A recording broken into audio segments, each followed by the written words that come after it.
अभी प्रधानमंत्री आए, आप उनके भाषणों को सुनिए। और अभी हमने ये सीरीज भी शुरू किया है, प्रधानमंत्री इन गुजरात, प्रधानमंत्री इन बिहार। प्रधानमंत्री कच्छ गए तो उन्होंने कहा कि भाई कच्छ में, मेरे कच्छ में, उनके शब्द हैं, मेरे कच्छ में दुनिया का सबसे बड़ा सौर ऊर्जा पार्क बन रहा है।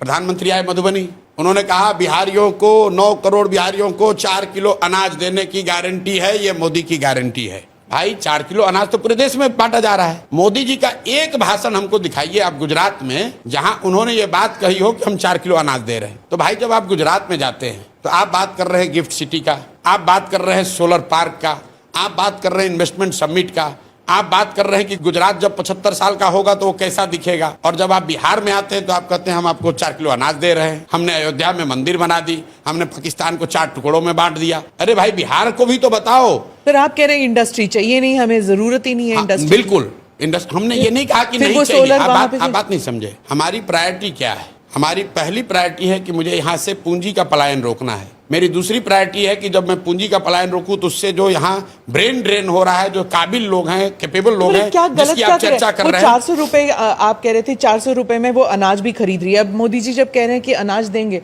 तो क्या दिक्कत है फिर? दिक्कत ये है कि तो 400 रुपए में वो साड़ी ले सकती है बच्चे को। यही बात आप तमिलनाडु में क्यों नहीं कहते हो? यही बात आप गुजरात में क्यों नहीं कहते हो? गुजरात में आप भी, गुजरात में भी तो 4 किलो अनाज बट रहा है। ऐसा नहीं कि गुजरात में गरीबी नहीं है, ऐसा नहीं है कि सुनिए, नहीं यहाँ पे ना, ये भ्रम मत पालिए। गुजरात में श्रमिक नहीं है ऐसी बात नहीं है। गुजरात में हमने 3 साल गुजरात में काम किया है। गुजरात में भी 25% लोग की स्थिति वही है जो बिहार में है। 25% लोग भी गुजरात में भी उसी दशा में जी रहे हैं। ये जो 80 करोड़ लोग को अनाज दिया जा रहा है, 80 करोड़ लोग बिहार में थोड़ी रहते हैं, उसमें गुजरात में भी लोग हैं, तमिलनाडु में भी लोग हैं। बात इसकी है कि एज ए प्राइम मिनिस्टर, आप गुजरात के भी प्राइम मिनिस्टर हैं, बिहार के भी प्राइम मिनिस्टर हैं। गुजरात के लोगों ने आपका MP 25 जिताया है तो हम लोगों ने 30-35 जिताया है। एक बार बिहार के लोगों को भी तो बताओ भाई कि भाई तुम्हारे यहाँ चीनी मिल कब लगेगा, तुम्हारे यहाँ इंडस्ट्री कब लगेगी, बिहार के बच्चों का पलायन कब रुकेगा, बिहार के लोगों का शिक्षा कब सुधरेगा।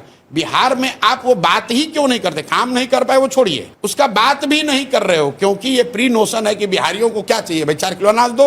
मोदी जी आए अभी मधुबनी में, उनके मुंह से निकल गया या उनके लिखने वालों ने गलती कर दी। उन्होंने कहा कि सहरसा से, अपने हिसाब से बहुत बड़ी घोषणा की है, सहरसा से आधुनिक वंदे भारत ट्रेन चलेगी जिससे श्रमिक परिवार के लोग आसानी से यहाँ से बॉम्बे और सौराष्ट्र उनको जाने में सुविधा होगी। अब बताइए ये कितनी गलत बात है कि मोदी जी ये कह रहे हैं कि बिहार के बच्चों को मजदूर बनकर सौराष्ट्र और मुंबई में काम करने के लिए एक और बढ़िया ट्रेन खोला जाएगा। ट्रेन खुले, लोग ताली बजा रहे हैं, प्रशांत किशोर इसका विरोध कर रहे हैं, हमें ऐसी ट्रेन नहीं चाहिए। तो सुनिए, ना काम हो ना कुछ नहीं हो, लेकिन हमें ऐसी ट्रेन नहीं चाहिए जहां पर हम लोग के बच्चे जानवर की तरह बैठकर मजदूरी करने जाएं।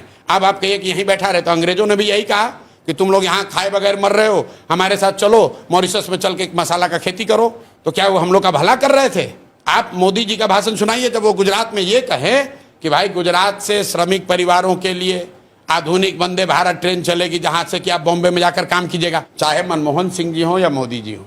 मनमोहन सिंह सुनिए, कोई भी आदमी, मनमोहन सिंह जी इतने बड़े इकोनॉमिस्ट थे, हार्वर्ड में गए ना पढ़ने के लिए, क्या फर्क पड़ता है? उनको ये समझ नहीं थी कि बिहार की स्थिति क्या है, उनकी समझ तो होगी। उनको ये समझ नहीं थी कि यहाँ पर बिहार में क्या चल रहा है, बिहार की इकोनॉमिक स्थिति क्या है। उनको देश की इकोनॉमिक स्थिति की समझ थी, बिहार की समझ नहीं थी। मैं आपको बताता हूँ कि बिहार में फैक्ट्री क्यों नहीं लोग लगाते। अगर बिहार में फैक्ट्री लग जाए तो 10-12 हजार रुपए में गुजरात में, तमिलनाडु में मजदूरी करने के लिए लेबर मिलेगा कहाँ से? अगर पंजाब में गेहूं की खेती बंद हो जाए तो उससे देश में गेहूं की उपलब्धता कम हो जाएगी। तो कोई नहीं चाहेगा कि पंजाब में गेहूं की खेती बंद हो जाए। उसी तरह बिहार और उत्तर प्रदेश के कुछ हिस्से जो है, इसको लेबर का फैक्ट्री बना दिया गया है और लोग ये चाहते हैं कि ये मोटे तौर पे स्थिति बनी रहे ताकि लोग यहाँ से 10-12 हजार में जाएं। गुजरात में, तमिलनाडु में जो इंडस्ट्रियल जोन्स हैं वहां पर जाकर यहाँ पर लेबर वहां पर काम करे। अगर बिहार में फैक्ट्री लग जाए, ऐसा आप तो मोदी जी को खूब जानते हैं, मोदी जी अगर कह दे तो किस उद्योगपति की आज देश में इतनी हिम्मत है कि वो बिहार में उद्योग नहीं लगाएगा? और आप बताइए, मोदी जी का भाषण 14 में हमने लिखा है, मैं आपको कोट कर देता हूं। मोतिहारी में मैंने उस समय मोदी जी से कहलवाया, मोदी जी ने कहा कि इसी चीनी मिल के बनी हुए चीनी से चाय पीऊंगा तब बिहार लौटूंगा, तब वोट मांगने आऊंगा। 14 में कहा था, नहीं बना। नहीं बना।